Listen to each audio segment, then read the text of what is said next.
Quelque part, sur la côte de Bretagne, une jeune fille était face à l'océan, ses cheveux caressés par le vent. Dahu, car malheureusement c'est son nom, soufflait une chanson.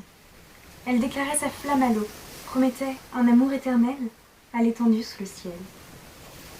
La jeune fille était princesse, et comme toutes celles de son espèce, elle demandait sans cesse. Ainsi, son père bâtit pour elle une cité sublime, surplombant les flots, protégée de l'aimé de Dahu par de simples portes de cuivre. La cité aquatique se nomma Cité 10. Tous les soirs, la ville enchantée devenait le lieu préféré des débauchés. Et comme pour les plaisirs d'intimité, l'océan n'était pas très qualifié, la jeune fille avait toute une flopée d'amants qu'elle éliminait de temps en temps.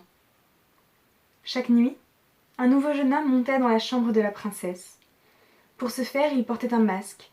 Pas contre le Covid, non, bien que je ne me souvienne pas du temps où il n'existait pas, mais pour éviter d'être reconnu. Et chaque nuit, après chaque amusement de Dahu, le masque se resserrait violemment sur le visage du pauvre amant innocent. Dahu appréciait donc naturellement ses soirées accompagnées et ses journées qui n'étaient pas embarrassées par la conversation d'un amant ennuyant. Mais un soir fatidique, l'amant choisi la surprit. C'était un chevalier, à l'armure rouge, comme ensanglanté. Dahu, souffrant probablement d'un attrait pour l'uniforme, le désira âprement. Et pourtant, il refusa de porter le masque.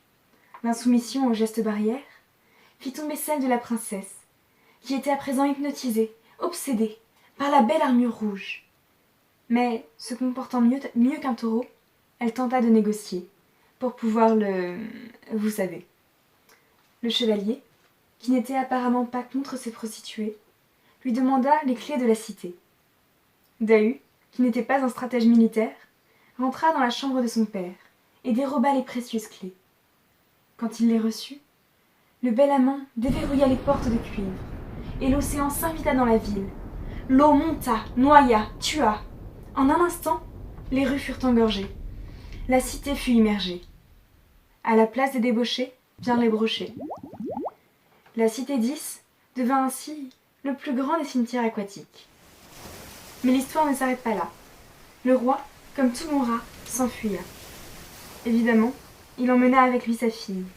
Heureusement, un ange descendit du ciel, et comme toute personne moralement supérieure, il dénonça la jeune fille.